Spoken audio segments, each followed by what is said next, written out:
안녕하세요. 3년 전 초고속으로 이혼을 하고 현재는 재혼까지 성공한 30대 여성이에요. 얼마나 빠르게 이혼했는지 궁금하신가요? 결혼 1년도 안 돼서 이혼했어요. 사랑해서 결혼했으면 3년은 버틸 법한데 그게 안 될 정도로 힘든 생활이었거든요. 이혼을 하고 나니 결혼에 대한 제 생각이 많이 바뀌게 되더라고요. 모든 이혼에는 이유가 있고 그 사람만이 가지는 고통이 있다는 것도 알게 됐죠. 지금 생각해보면 다 지난 일이지만 잊혀지지는 않아요. 그때 스트레스와 아픔은 조금 희석됐고 돌이켜보면 잘 빠져나왔다는 안도감이 더 크죠. 저와 남편은 소개팅으로 만났어요. 소개팅에서 우리가 같은 고향 사람이라는 것을 알았을 때는 정말 놀랍고 설렜어요. 본가도 서로 멀지 않다는 것을 알았을 때는 그냥 운명이라고 생각했어요. 얼마나 좁은 시야인지 나중에서야 깨닫게 됐지만 이때는 전혀 몰랐어요.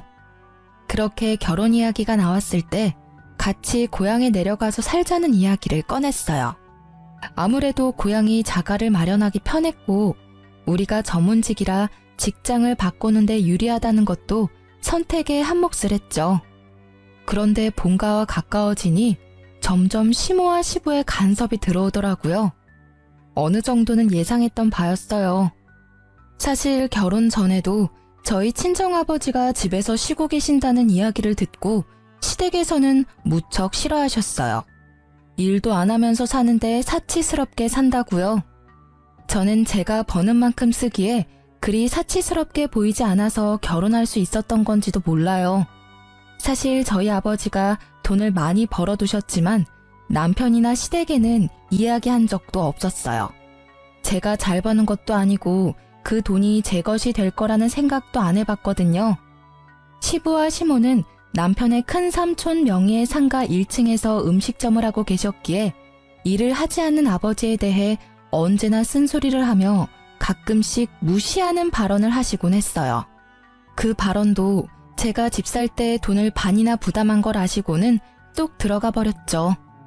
결혼과 동시에 들어갈 집은 구식 아파트였지만 고쳐서 쓰기에 좋은 조건인 집이었어요. 일단 금액이 싸서 나머지를 리모델링비로 쓸 수 있어서 더 좋았어요. 그런데 이 구옥이 문제를 일으키게 될 원인이 될 줄이야. 그때는 정말 상상도 못했어요. 리모델링 업체를 알아보고 있는 도중에 시모에게 전화가 와서는 남편과 함께 시댁에 들리라고 하더라고요. 그리고 4명이 한데 모이자 시부가 말을 꺼냈어요. 니들 집 리모델링 하려는 거면 괜한 돈 쓰지 말고 이 아버지한테 맡기거라. 집에 그렇게 돈 쓸 필요가 뭐 있어? 웬만한 거는 나랑 네 어머니가 다 할 수 있어. 남한테 큰 돈 주지 말고 그 금액 반에 내가 해주마. 아버님께서요? 이 여름에 힘드실 텐데 그냥 전문가에게 맡기는 게 낫지 않을까요? 가게 일도 있는데 저희 집 때문에 일하시게 만드는 것도 죄송스럽고. 저는 최대한 간곡하게 돌려서 거절의 의사를 내비쳤어요. 전등 하나 고쳐 끼우는 정도가 아니잖아요.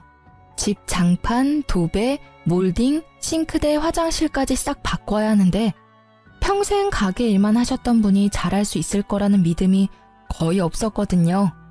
그러나 제 이런 마음도 모르고 남편은 얼씨구나 좋다 하더라고요. 아버지가 해주시면 저희야 좋죠. 돈도 적게 들면 저희한테도 이득이고요. 자기야, 아버님 일하시다가 다치기라도 하시면 큰일이잖아. 이 부분은 좀 더 생각해보고 나서. 그럴 필요 뭐가 있어? 어차피 예산도 빠듯하잖아. 결국 그 자리에서 남편이 선뜻 대답하는 바람에 저는 아무런 반론도 하지 못하고 돌아와야 했어요. 근데 전문가도 아니신데 리모델링 이상하게 되면 어쩌지? 믿져야 본전이지. 어차피 엄청 허름한 집인데 잘 고쳐주면 좋고 좀 이상해도 쓰는 데는 큰 지장 없을 거 아냐. 돈 굳으면 좋은 거지. 원래 2천 예상했었지? 1,000 정도면 돈도 많이 남고 좋지 뭐. 그리고 공사가 시작됐어요.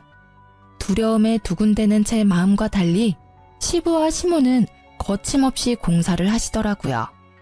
그리고 한 달이 지나고 공사가 끝났어요. 처음 집에 들어갈 때까지만 해도 그럴듯해 보였어요. 그런데 보름이 지나면서 여기저기서 문제가 발생했어요. 안방 도배가 흘러내리고 거실 장판이 쭈그레지는 건 정말 사소한 거였어요. 싱크대가 역류하는 건 어떻게 된 건지 알아볼 수 없을 정도였죠. 그리고 그즘 아랫집에서 저희 집에 찾아왔더라고요. 화장실 쪽에 누수가 있는 것 같으니 확인해봐야 할 것 같다고요. 결국 전문가를 불렀고 공사 어디서 했냐고 이렇게 허술하게 공사하는 사람이 어딨냐며 난리가 났어요. 차라리 그냥 리모델링을 하지 않는 게 나았을 걸 하고 후회가 되더라고요. 결국 이래저래 재공사에 들어가기로 했어요. 하지만 공사 날짜도 당장 잡히지 않아서 그 집에서 며칠을 더 보내야 했죠. 화장실도 제대로 못 쓰고 스트레스 받고 있는 저를 더욱 짜증나게 만드는 건 이 일의 원흉인 시모의 행동이었어요. 시모는 하루가 멀다 하고 제게 전화하기에 바빴어요. 예, 너 이렇게 입 싹 닦는 거니? 공사해줬으면 공사비를 줘야 할 거 아니야. 어머님, 죄송한데 저희 지금 재공사해야 해서 예산이 빠듯해요. 일단 지금 공사 끝나고 이야기하시면 안 될까요? 재공사? 아주 기가 막혀서. 마음에 안 들어서 재공사하는 거야? 마음에 안 드니 돈도 못 주겠다 이거지? 그런 거 아니에요. 정말로 예산이 어느 정도일지 몰라서 그래요. 변명 같은 건 다 필요 없다. 당장 돈 줘. 너한테 없으면 너희 친정에 이야기해서라도 줘야 될 거 아니야. 이렇게 사람을 아주 쪼아대는데 저는 노이로제에 걸릴 지경이었답니다. 저는 시모의 전화를 끊고 남편에게 전화했어요. 어머님 전화 오셨어. 돈 달라고 하시는데 재공사 비용이 얼마나 나올지 알 수 없는 상태에서는 드릴 수가 없잖아. 그니까 우리 집 상황 알리고 약속한 돈은 반만 드리는 걸로 하자. 어차피 자재값은 우리가 다 냈으니까 수고비로 드리는 건 그 정도면 될 것 같은데 어때? 그럼 약속을 어기자는 거야? 아무리 공사가 망했어도 부모님하고 한 약속이잖아. 드리기로 했던 금액은 드려야지. 어떻게 그렇게 쉽게 이야기해? 지금 공사비며 아랫집 보수공사까지 우리가 책임져야 하는데 내 수중에 있는 돈으로도 모자랄지도 모르는데. 아, 그럼 나들 어떻게 하라고. 처음부터 네가 맡는다고 하지 않았어? 그럼 네가 책임지고 끝까지 해야지. 나한테 할 소리야? 처음부터 내가 아버님한테 공사 맡기는 거 싫다고 했잖아. 근데 당신이 그렇게 하자고 하는 바람에 이렇게 된 거잖아. 아, 몰라. 난 아무것도 모르고 아무것도 해줄 수 있는 게 없으니까 당신이 알아서 해. 결국 이 상황을 해결하려는 의지도 없어 보이는 남편과의 대화는 싸움으로 번지고 말았죠. 저는 이날 처음으로 남편에 대한 실망감을 느꼈어요. 저는 열심히 이 일을 어떻게 수습할까 고민하다가 가족을 집에 초대하기로 했어요. 자연스레 시댁에 저희 상황을 보여주면 해결될 거라고 생각했거든요. 아버님, 어머님, 손 씻으시려면 싱크대에서 씻으셔야 해요. 화장실이 지금 누수로 아랫집이 난리 났거든요. 그리고 싱크대도 물이 역류하니까 물을 살짝만 트시고요. 저는 자연스레 집의 문제를 알려드렸죠. 시부와 시모도 집을 보더니 잠시 당황하더라고요. 당연한 일이죠. 눈이 있다면 지금 집안 꼴이 어떤지 확인할 수 있을 테니까요. 아이고, 집 사서 들어오더니 이렇게 집을 막 쓰니. 세상에 얼마나 험하게 썼으면 집이 이 모양이야? 너 그렇게 안 봤는데 물건을 이렇게 아껴 쓰지 않으면 어떡하니? 저는 너무 당황했어요. 마치 저 때문에 집이 망가졌다고 말하는 시모의 모습을 믿을 수 없었죠. 그때 벨이 울리고 제가 초대한 특별한 분이 들어오셨어요. 오늘 급히 외출계를 내고 요양원에서 나오신 남편의 할머니였어요. 남편에게 급히 부탁해 시부모 모르게 모셔달라고 했거든요. 지금 이 집에 대해 객관적으로 말할 수 있는 분이셨거든요. 노환으로 거동이 불편해 요양원에 계시지만 정신은 아주 말짱하셔요. 할머님의 등장에 시부모님이 더 당황하셨더라고요. 어머님이 어째서 여기에? 내가 못 올 곳이라도 왔어? 뭘 그리 귀신 본 눈깔이야? 아유, 그런 게 아니고요, 어머님. 근데 너희는 이런 집을 집이라고 샀어? 옛날 집 그대로 살기로 한 거냐? 아니요, 저희 공사를 하기는 했는데. 뭐야? 너희 사기당했어? 아니, 집을 이렇게 만들어 놓고는 무슨 공사가 끝났다는 말이야? 아이고, 화장실 좀 봐. 화장실은 또 왜 이렇게 뒤집어 놓은 거야? 아랫집에 누수가 돼서요. 원인을 찾으려고 이래저래 하다 보니. 어떤 놈들이 남의 집을 이따구로 만들어 놓은 거야? 우리 손주가 야무진 줄 알았더니 그런 놈들한테 홀랑 당했어? 이래서 어린 사람들 뭐 할 때는 조심해야 해. 어른들한테 잘 물어서 해야 하고. 졸지에 사기꾼이 되어버린 시부와 시모는 입이 쏙 들어가 버렸어요. 저는 시부와 시모를 생각해서 두 분이 이 일의 모든 원흉이란 말은 하지 않았어요. 그렇게 집들이가 끝나고 시부와 시모는 돈 달라는 말은 한마디도 하지 못하고 그대로 돌아갔어요. 그런데 이번에는 남편이 저한테 따지더라고요. 너 진짜 못됐어. 어떻게 할머니를 모셔와서 부모님한테 그런 말씀을 듣게 할 수가 있어? 괜히 긁어부스럼 만드는 게 좋아? 앞으로도 계속 볼 사이인데 이런 식으로 하면 어떡해? 아니, 그러면 어머님이 달라는 대로 다 줘야 하는 거야? 어머님도 아셔야지. 집이 이 꼴이 되어서 돈이 얼마나 많이 들지를. 자기는 자기 돈이 아니라서 그렇게 느긋할지 모르겠는데 나는 내 돈에서 빠져나가는 거라서 엄청 신경 쓰이거든? 내가 하는 일이 싫으면 당신 혼자 여기 살아. 난 친정 갈게. 대신 이 집 재공사 안 해줄 거니까 자기가 알아서 하고. 됐지? 결국 이 말까지 꺼내고서야 남편은 입을 꾹 닫았어요. 그렇지만 그 눈에는 하고 싶은 말을 못해서 잔뜩 심술이 들어가 있더라고요. 저도 재공사 비용 때문에 신경 쓰였던 터라 애써 그 모습을 무시했어요. 그리고 공사는 무사히 끝났어요. 다만 애초에 리모델링 비용이 2천만 원이었는데 재공사를 하게 돼서 5천만 원으로 늘어났다는 게 슬픈 일이었죠. 게다가 아랫집 누수 피해 보상으로 들어가는 돈도 만만치 않아 남편에게 반 정도는 내달라고 했어요. 아랫집 누수된 거 피해 보상 비용 반만 부담해줘. 나 혼자 감당하기엔 너무 큰 돈이라서 자기도 내야 할 것 같은데? 난 돈 없어. 미리 이야기하지 그랬어? 아니, 누수 피해 발생한 거 한 달 전이거든? 당연히 예상할 수 있는 문제고. 아니, 그것보다 당신이 아버님한테 시공 맡기는 바람에 생긴 일들이잖아. 왜 그렇게 당당한데? 알았어. 살면서 돈 생기면 줄게. 그럼 되잖아. 일단 지금은 당신 돈으로 내라고. 그래, 그럼 이건 내가 다 부담할 테니까 어머님한테 드려야 할 돈은 당신이 책임져. 그럼 됐지? 남편은 의외로 가볍게 고개를 끄덕였고 결국 저는 모든 비용을 부담해야 했어요. 그래도 같이 살 집이니 남는 건 있을 거라는 생각으로 눈물을 머금고 돈을 냈어요. 그래도 다행인 건 리모델링 재공사가 너무 잘 돼서 집안이 너무 쾌적한 신식으로 바뀐 점이었어요. 그리고 그 사건 이후 시모는 틈만 나면 저를 잡아먹으려고 안달이 난 사람처럼 굴었어요. 제가 일부러 공사비를 주기 싫어서 자신들을 물먹였다고 여기는 듯 했죠. 저는 몇 번을 시모에게 이 문제는 남편과 상의하라고 했지만 제 말을 들을 생각조차 없어 보이더라고요. 그 와중에 집들이의 조모를 소환한 저를 시부가 불러서는 며느리의 자세, 시댁을 모시는 자세에 대해 일장 연설을 하셨어요. 너는 그게 문제다. 어른을 모시는 자세가 안 돼 있어. 어떻게 어른이 있는 곳에 더 높은 어른을 모셔와서 사람을 무안하게 만들 수가 있는 거냐? 네가 생각이 있다면 그런 짓은 하지 말아야지. 어떻게 할머니를 모셔오는 그런 발칙한 생각을 할 수가 있어?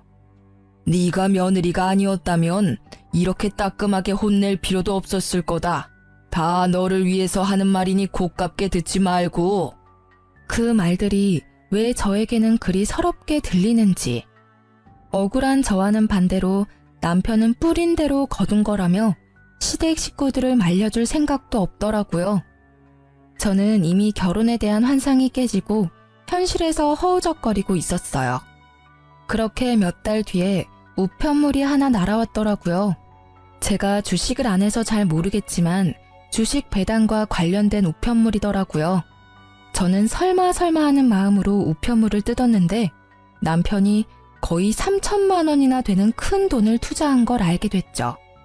저는 그걸 보자마자 정신이 번쩍 들더라고요.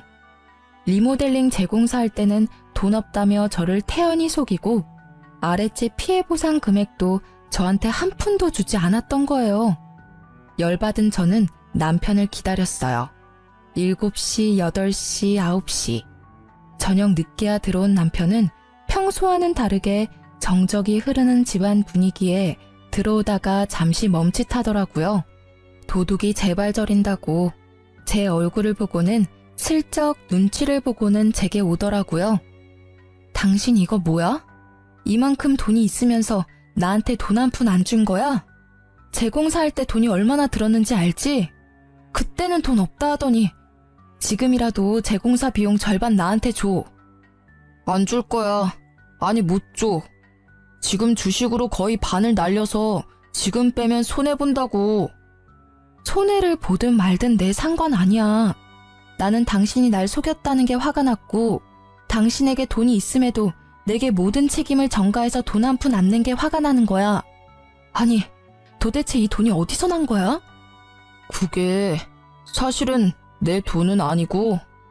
설마 나 몰래 대출받은 건 아니지? 그런 거 아니야. 엄마 돈이라고. 엄마 돈. 뭐? 어머님이 그 돈을 왜 당신한테 주신 건데? 우리 리모델링 할 때 쓰라고 주신 거라고. 아니, 내가 좀 부풀려서 돌려드리려고 했지. 나도 집이 이 꼴이 될 줄 알았겠어? 그냥 진짜 해프닝이고. 야, 그게 더 나쁜 거거든? 너 지금까지 내가 얼마나 어머님한테 시달렸는지 알고 있었잖아. 어머님이 돈 달라고 한 이유가 여기 있었네. 당신 진짜 너무한다. 어머님이 준 돈을 몰래 혼자 꿀꺽한 것도 모자라서 어머님이 달라는 돈까지 나한테 주라고 한 거였어? 저는 그제야 시모가 빚쟁이처럼 제게 돈 달라고 했던 이유를 잘 알게 됐어요. 시모와 시부가 집 살 때 돈 보태준 게 없으니 공사비라도 보태주려고 하셨다고 하더라고요. 남편보다 제가 돈을 더 많이 써서 남편이 집에서 기죽어 살까봐 그랬다는 남편 말에 기가 차지도 않더라고요. 그런데 공사비로 남편에게 돈을 주고 나서 제가 가져온 견적을 보니 생각보다 공사비가 남는 것 같고 쉬울 것 같아 시부 시모가 해주겠다고 하고 돈을 다시 얼마쯤 받아가려고 하신 것 같더라고요. 시모는 아마 제가 그 돈의 존재를 알고 있으면서 그걸 저희끼리 다 가져가서 쓰려고 한 것 같다는 생각을 하신 것 같아요. 지금 당장 그거 정리해서 어머님께 돌려드려. 어머님이 나한테 어떻게 하고 계시는지 자기가 모르지는 않을 거 아니야. 나 계속 이렇게 살기는 싫다고. 제 말에 남편은 수긍하지 않겠다는 듯 입을 꾹 닫고 아무 말도 하지 않았어요. 내 말 안 들려? 하겠다는 거야 말겠다는 거야. 왜 이렇게 나한테 뭐든 다 떠넘기려고 하는 건데? 당신이 사고 쳤으면 당신이 해결을 좀 해. 그러다가 제가 화가 나서 쏘아대자 입을 열고는 되지도 않는 말을 하더라고요. 내가 알아서 하면 되잖아. 정리하라 마라 나한테 명령하듯이 이야기하지 마. 엄마가 나한테 준 돈이지 너한테 준 돈 아니거든? 진짜 재수도 없지. 내 친구는 부자 여친 만나서 결혼해서 팔자 폈는데 나는 이게 무슨 꼴이야. 능력 있는 여자는 바라지도 않으니까 잔소리나 제발 좀 그만해. 이딴 집에 들어오기도 싫으니까. 뭐? 네가 잘못했잖아. 그런데 왜 이렇게 당당한 건데? 이 미친놈아, 너 사이코야? 지금 내가 하는 말 중에 틀린 말이 하나라도 있어? 그럼 나는 전생에 뭔 죄를 지어서 네가 싼 똥 대신 치워줘야 하는 건데 이런 나도 재수가 없는 건 마찬가지 아냐? 부자 여친? 왜 네가 잘나려고는 생각 안 하는데? 나는 최소한 나한테 없는 걸 너한테 바라지는 않잖아, 나쁜 놈아. 제 말에 남편은 또다시 입을 닫더라고요. 저는 그게 더 열받았어요. 자기 말이 틀리다는 걸 인정하지 않는 남편 때문에요. 게다가 부자 여친 운운하는 것 자체가 정말 어이없고 불쾌한 일이잖아요? 아니, 그럴 거면 결혼을 왜 저랑 한 거냐고요. 지가 하자고 해놓고 이제 와서 저런 말을 하는 걸 보니 진짜 짜증이 확 나더라고요. 그리고 며칠이 지나지 않아 저는 또 제 한계를 시험하는 일에 부딪히게 됐어요. 시모가 시댁으로 저를 불렀거든요. 솔직히 이때는 저도 마침 잘 됐다 싶었어요. 가서 이 일에 대해 설명하려고 했죠. 남편이 사고 친 거에 대해서 이야기하면 시모가 이해해 주리라고 믿었거든요. 상식이라는 게 있다면 당연히 그랬을 거예요. 여기까지 잘못된 생각은 아니었지만 제가 시댁을 너무 만만히 봤나 봐요. 제가 예상한 반응이 아니었거든요. 그래, 왔니? 공사가 잘못된 거는 우리도 인정할게. 그렇지만 그거하고 별개로 우리도 일을 했으니 인건비라도 줘야 된다고 생각하는데 너는 어떻게 생각하니? 어머님 말씀이 지당하세요. 그리고 그 부분은 리모델링 비용을 받아간 남편하고 이야기하셔야 될 것 같아요. 저도 어머님이 남편에게 돈을 주셨다는 걸 불과 며칠 전에 알게 됐거든요. 저 모르게 그걸로 주식을 하고 있었더라고요. 그래서 빼서 드리라고 했는데 아직 안 드렸나 봐요. 제 말에 시모의 얼굴이 팍 일그러지더라고요. 저는 왜 시모가 인상을 쓰는지 모르겠더라고요. 너 아직도 정신을 못 차렸구나. 네 시아버지가 하는 말을 그냥 허수로 들었어. 부부는 일심동체고 남편이 잘못했으면 부인이 책임져야 할 때도 있다고 네 시아버지가 말하지 않든? 그러니까 그 돈이 남편에게 있든 없든 너에게도 책임이 있다는 말이지. 그러니까 돈 달라는 소리도 같이 들어야 하는 거고. 어딜 남편이 가지고 있니 없니 하는 거야? 네 남편이 알아서 잘 쓰겠지. 그거 하나 믿어주지도 못하고 무슨 부부라고. 저는 이 상황이 점점 짜증이 나기 시작했어요. 사람을 빚쟁이처럼 만든 시모의 모습도 일을 저질러 놓기만 하고 수습도 안 하는 시부와 남편. 이 모든 시댁 식구들이 다 싫어졌어요. 팔은 안으로 굽는다는 말이 그냥 나온 말이 아니라는 걸 알게 해주는 시모의 반응에 저는 그 자리에서 바로 남편에게 전화해서 말했어요. 당신 어머님한테 빌린 돈 빨리 다시 돌려드려. 지금 어머님 댁인데 어머님이 나더러 내라고 하시네.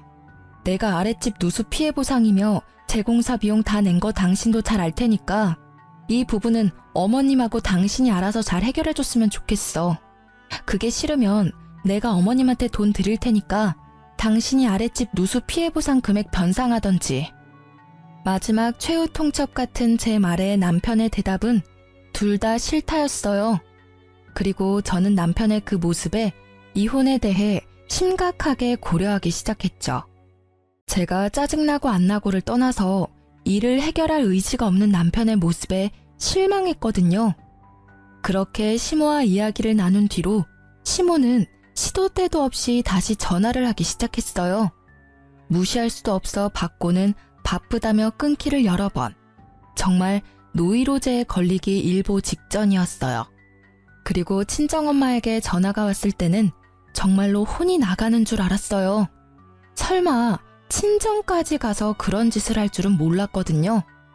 얘, 너 빨리 좀 와봐야겠어. 안사돈께서 여기 와서 난리야. 너 뭐 돈 안 들인 거 있니? 돈 내놓으라고 난리야. 이게 무슨 난리인지 모르겠어. 그 말에 저는 일하다 말고 연차 쓰고 곧장 친정 본가로 향했어요. 갔더니 시모의 바락바락 악슨 목소리가 밖에까지 들리더라고요. 무슨 딸을 어떻게 키웠길래 어른이 하는 말을 개똥으로 듣도록 키웠어요? 세상에 시어른 일 시켜먹고 돈 떼먹으려는 벼락 맞을 며느리가 세상에 어디 있어요? 여기 와서 이러지 마시고 애들이랑 이야기하셔야죠. 저희한테 돈 빌려준 것도 아니면서 왜 여기서 이러시냐고요. 이 집 딸이니 이 집 식구가 책임져야죠. 우리도 좋자고 이러는 거 아니에요. 저희도 좋은 마음으로 집 공사해 준 거예요. 그러면 최소한 시어른 일한 만큼은 성의를 보여야죠. 공사가 잘 됐네 못 됐네 변명만 하면서 돈 돌려줄 생각도 하지 않고 저희도 진짜 마지막이라는 생각으로 여기 온 거라고요. 친정엄마와 시모의 실랑이에 저는 급히 문을 열고 들어가 엄마 앞을 막아서고는 시모에게 소리쳤어요. 그만하세요. 왜 여기 와서 이러세요? 제가 말씀드렸잖아요. 어머님한테 받은 돈은 남편이 몰래 숨기고 주식했다고요. 도대체 이런 법이 어디 있어요? 제가 가져간 돈도 아닌데 왜 저한테 달라는 거예요? 그 돈 한 번 만져보지도 못하고 알지도 못했던 돈이에요. 저한테 말씀하셔도 저는 드릴 수 있는 돈도 없어요. 원래 드릴 수 있었던 돈도 이제는 재공사 비용이랑 아랫집 누수 피해 보상 때문에 5천만 원이라는 돈이 빠져나갔다고요. 그 5천만 원에 단돈 1원도 보태주지 않은 게 그 사람이거든요? 아니 그걸 왜 우리한테 이야기하니? 그건 네가 알아서 해야 할 일이지. 내가 왜 그런 것까지 신경 써야 하는지 모르겠구나. 나는 다른 건 다 관심 없고 내 돈만 받으면 돼. 알겠어요. 그렇게 말씀하신다면 저도 이제 됐어요. 저랑 그 사람이랑 이혼할 테니까 저한테 관심 끄세요. 부부가 일심동체라 제가 책임져야 한다고 하셨죠? 그럼 부부가 아니면 저한테 말씀 못 하시겠네요. 사고를 쳐놓고 남한테 책임을 떠넘기는 사람하고 어떻게 같이 살아요? 그리고 어머님은 아들을 그런 식으로 키워놓고 왜 남의 엄마한테 딸 자식 어쩌고 운운하시는 거예요? 이혼?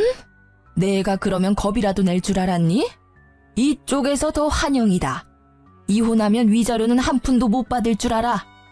왜 위자료를 못 받아요? 그 집 살 때 돈도 반씩 냈고 리모델링 비용도 제가 다 냈어요. 집값 오르면 다 제 덕이고 그것도 다 비용으로 재산 분할 가능하거든요? 터진 입이라고 말은 얼마나 잘하는지. 그래, 백수인 네 아버지가 잘도 그 돈 받고 좋아하시겠다, 응? 너희가 이혼하건 말건 나는 공사비 너한테 받을 거니까 그렇게 알아. 네 아버지 쓸데없이 몰고 있는 외제차 팔면 돈 좀 나오지 않겠니? 그거라도 팔아달라고 하던지. 아버지의 이야기에 저는 시모의 말을 정정해줬어요. 제가 결혼할 때는 말씀 못 드렸는데 아버지 백수 아니세요. 건물 하나 가지고 계셔서 임대료로 생활하시니까 백수처럼 보이신 것뿐이죠. 그래? 그렇게 돈이 많은데 딸 자식 결혼할 때 한 푼도 안 준 거야? 돈 많다니 다행이네. 어서 내 돈이나 내놔요. 지금 몇 달째 쫓아다니면서 이야기하는 줄이나 알아요? 저희 아버지는 조용히 모든 걸 다 보고 계셨어요. 그러더니 저에게 조용하게 말하시더라고요. 너 진짜 이혼할 거야? 번복 안 할 거지? 그 말에 저는 고개를 끄덕였죠. 네, 이 꼴을 보고도 이혼 안 한다 하면 제가 미친년이죠. 제 생각은 확고해요. 제 말을 듣고 있던 아버지가 주머니에 있던 폰을 꺼내들고 어디에 전화를 걸더라고요. 정 사장, 나야. 정 사장하고 계약한 그 상가 거기서 좀 나와줘야 할 것 같은데? 궁금한 거 있으면 거기서 일하는 사람들한테 물어봐. 잘 아실 거야. 그래, 끊어. 그분과 통화를 끊고 나니 옆에 있던 시부의 전화가 시끄럽게 울리더라고요. 예, 형님. 어쩐 일로? 예? 갑자기 가게를 빼라고요? 그게 무슨... 제가 무슨 일을 저질렀다고요? 그리고 통화가 계속될 동안 시부의 시선이 제 아버지에게 향했어요. 얼굴 가득 사색이 되어 저는 입안이 마르는지 연신 침을 꼴깍꼴깍 삼키면서요. 저는 그제 아버지가 뭘 한 건지 알았어요. 사실 시부모가 일하는 그 가게는 시부의 큰 형님의 명의로 계약이 된 저희 아버지의 건물이었거든요. 아버지는 계약 후에 실제로 일하는 게 사돈이라는 걸 알고는 시댁에서 곤란할까봐 건물주인 걸 밝히지 않았거든요. 아무래도 임대인과 임차인이라는 관계가 사돈 관계에 그렇게 좋지만은 않다고 여기신 듯 했어요. 정 사장한테 다 들으셨으면 이야기하기 편하겠네요. 보증금은 돌려줄 테니 제 건물에서 나가주셨으면 좋겠습니다. 그리고 나가기 전에 원상 회복 무조건 하셔야 하고요. 안 되면 비용 청구해서 보증금에서 차감할 테니 그렇게 알고 계시고요. 아니, 이런 법이 어딨어요. 사람을 이렇게 한순간에 내치는 게 어딨냐고요. 건물 주인이면 다예요? 시모는 친정 아버지의 말에 또 악을 쓰더라고요. 제가 건물 주인인 건 변함없고요. 계약 기간이 아주 다행스럽게도 이번 달까지였네요. 저는 계약 연장을 하고 싶지 않으니 두 분이 나가는 건 당연한 거겠지요? 저기 진짜 조금 더 말미를 주시면 저희가 지금 당장 나갈 수 있는 상황도 아니고 이래저래 정리해야 할 일도 있고 무엇보다 다음 가게가 결정될 때까지만이라도 시간을 주시면. 정 사장한테 물어보면 아시겠지만 원래 두 분이 그 자리에 들어오기 전에 먼저 연락 온 곳이 있었어요. 그쪽은 최근에 잘 나가는 프랜차이즈점이었고 사실대로 말하면 두 분이 거기 들어올 만한 분들은 아니었죠. 그래도 일부러 사돈이 되실 분들이라 계약한 거예요. 그런데 이혼한다잖아요. 그러니까 더 이상 불편한 관계 이어가지 말고 나가시라는 거예요. 그게 당신들한테도 편하지 않나요? 시모는 그 와중에 남편에게 전화를 하더라고요. 남편이 집에 도착하기 전까지 시부와 시모는 사정하며 가게 계약에 대해 이야기했지만 친정아버지는 아예 들은 척도 하지 않더라고요. 남편은 집에 도착해서는 사색이 돼서 친정아버지와 저를 번갈아 보더라고요. 여보, 내가 잘못했어. 그러니까 좀 봐줘. 부모님이잖아. 이번 한 번이야. 아무리 그래도 한 번 오해로 이렇게까지 하는 건 좀 너무하잖아. 부모님도. 미안한데 이야기는 나가서 하게. 여기는 더 이상 자네 처갓집이 아니야. 딸아이는 자네와 이혼하겠다고 약속했어. 딸이 한 입으로 두말할 사람이 아니라는 건 내가 잘 아니까 자네는 자기 복을 제 발로 찬 거야. 잘 지냈다면 내가 이래저래 도움을 줬을 텐데 이렇게 됐으니 최대한 빨리 이혼해주면 좋겠네. 아버지의 축객령에 남편의 표정은 절망으로 바뀌었죠. 저는 그 길로 신혼집을 나와 친정집으로 돌아왔어요. 남편은 몇 번이고 절 찾아와 미안하다며 용서를 빌었어요. 그런데 웃긴 건 진짜 미안한 게 아니었더라고요. 자기야, 이제 그만 용서해줘. 우리 사이가 이 정도로 깨질 사이는 아니잖아. 이렇게 고향까지 와서 즐겁게 신혼 즐길 시간만 남았는데 이런 작은 오해로 우리 사이가 깨지는 건 원치 않아. 솔직히 장인어른께서 건물 가지고 있다고 미리 말해줬으면 이런 일도 없었을 거잖아. 이딴 말이나 짓거리는 걸 듣고 있으니 토가 나올 것 같더라고요. 내가 사랑했던 사람이 맞나 싶을 정도로요. 아빠 재산은 아빠 거야. 나는 나고. 나는 내 힘으로 벌어서 능력만큼 소비하는 게 맞다고 생각하거든? 너야말로 진짜 토 나오게 역겹다, 진짜. 내가 그렇게 어머니 돈 갚으라고 할 때는 안 갚겠다고 난리를 치더니만 우리 아버지 상가 건물 갖고 있다는 걸 알자마자 시모 돈 갚아주겠다는 네 생각이 말이야. 역겹다니. 말이 너무 심하지 않아? 솔직히 내가 바람을 피기를 했어? 자기 몰래 대출을 받기를 했어? 그런 거에 비하면 이건 그냥 장난 수준이지. 아, 어머님한테 공사비 명목으로 돈 받아놓고 모른 척 혼자 주식하려고 한 거? 아님 그 돈 때문에 내가 영문도 모른 채 어머니에게 시달리고 있던 걸 알면서도 도와주지 않은 거? 그것도 아니면 내가 그 돈의 존재를 알고 나서 너한테 갚으라고 이야기했는데도 못 갚겠다고 난리친 거? 도대체 이 셋 중에 어떤 게 장난 수준이야? 대답 못하겠지? 장난이라고 할 만한 일이 하나도 없어.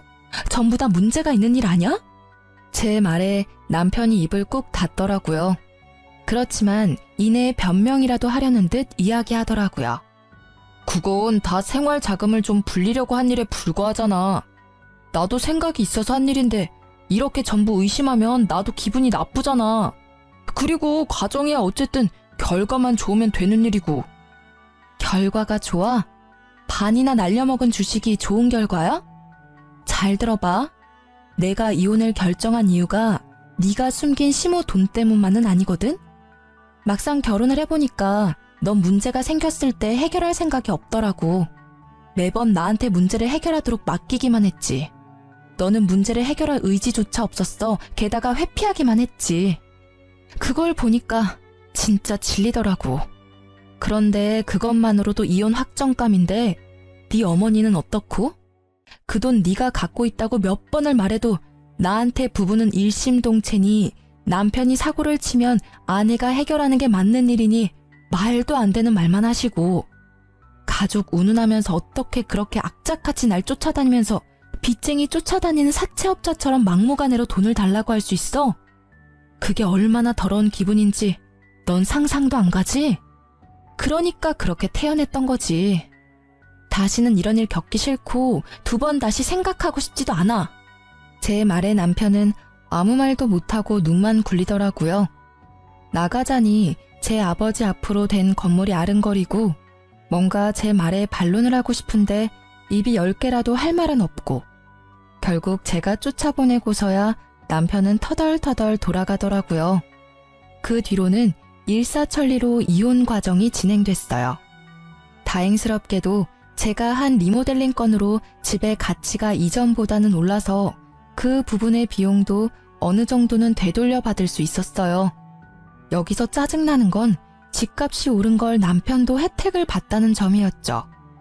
그렇게 이혼 후 저는 고향을 떠나 다른 지역으로 갔어요. 그곳에서 연애 1년을 끝으로 지금의 남편과 재혼도 했고요. 사실은 사이가 너무 좋은 나머지 혼전 임신에 성공했거든요.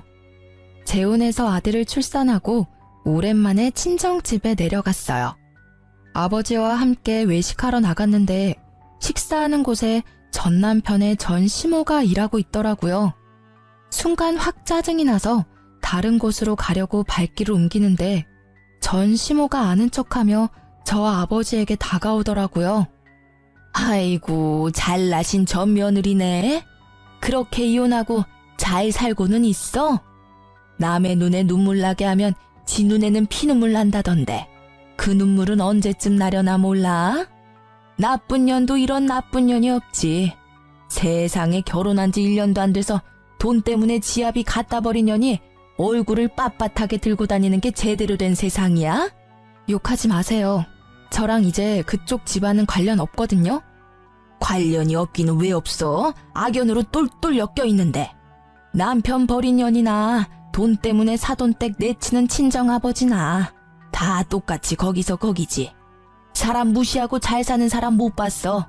하늘 부끄러운 줄 모르고 대낮에 뻔뻔하게 돌아다녀? 그만하세요.